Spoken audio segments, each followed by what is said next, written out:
Yeah, a little more cowbell. How's it going, everybody? How are you? That was Blue Oyster Cult. Don't fear the Reaper. That's right. A little more. That's the one that has the cowbell, and we all need a little more cowbell. How are you doing? How's everyone doing? It's Tuesday. That's right. It is Tuesday, October 29, 2019. That's right. On the eve of Halloween. How's it going? Yeah, the eve of Halloween. Yeah, eve of Halloween. How's it going, everyone? How are you? How's your Tuesday? That's right. Next game of the World Series back here in Texas. Houston Astros taking on the Washington Nationals. They could conceivably close it out tonight. That'd be nice. But hey, that's what makes for ratings. So I don't know. But well, we won't get into that.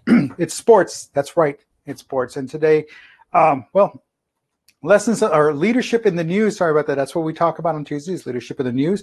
And this might sound like something I said before, but now it's at a national level. Not so long ago, California passed, the legislature passed, and the governor signed, allowing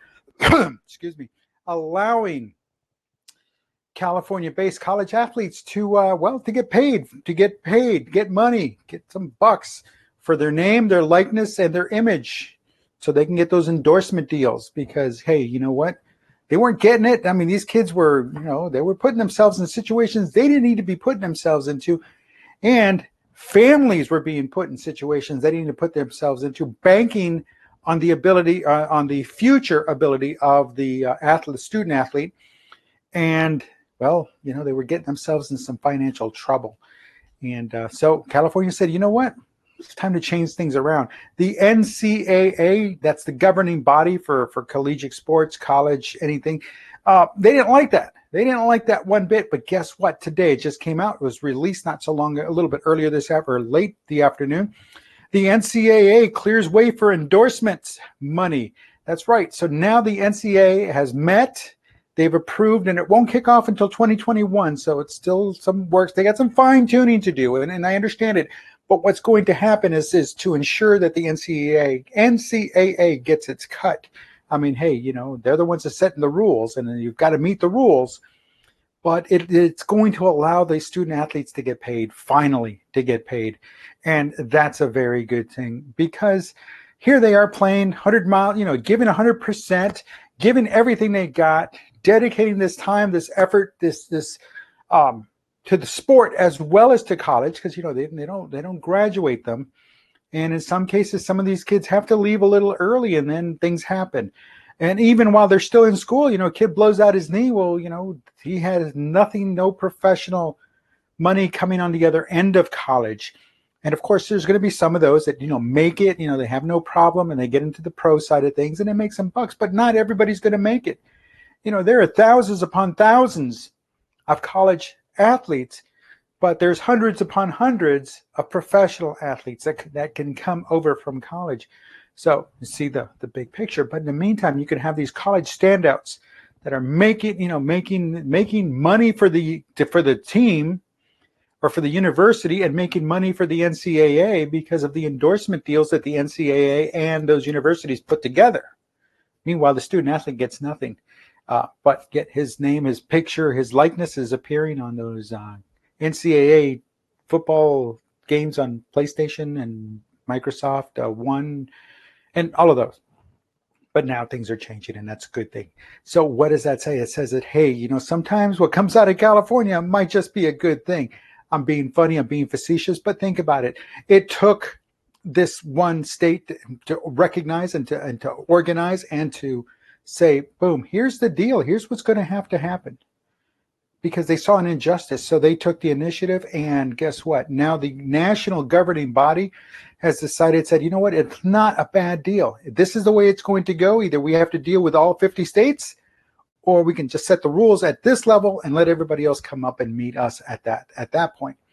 There's no problem with that, because so long as the students now can get paid, and that's again, it's huge. And all throughout the years, for as long as I can remember, we're always hearing about these recruitment scandals, or we hear about these NCAA violations, football players from Ohio going over and getting tattoos for free, going over to the certain restaurant and getting all these meals paid for free. But you have to know the code word, and the code word is only said in the locker room after practice on, and so on, and you have to only be the ones in that room. So again, while it's open to all the students, technically it's not.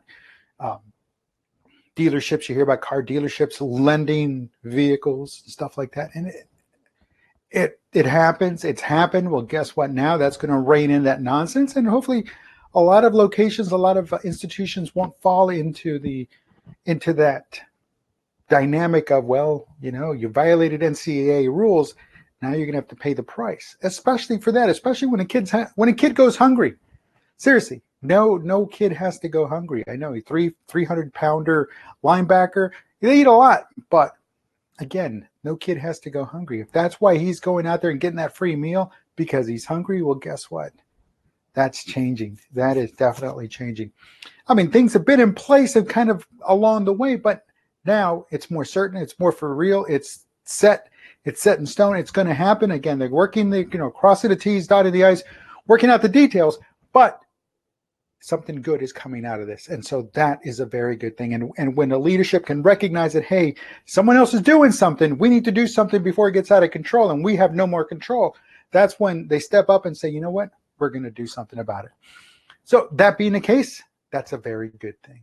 So let's see how all of this works itself out. We'll be talking more about this because obviously it's something I'm interested in, but we'll definitely be talking more about this as the situation evolves. In the meantime, you see something wrong, you see an injustice, and you can do something about it, step up and do something. Doesn't matter who you are, where you are, and what level of the organization. All that matters is that you step up, that you recognize and you have a solution and you step up and do something about it. But folks, I'm Dave Guerra. Make sure you follow me on Twitter, on Instagram. That's my Instagram right there.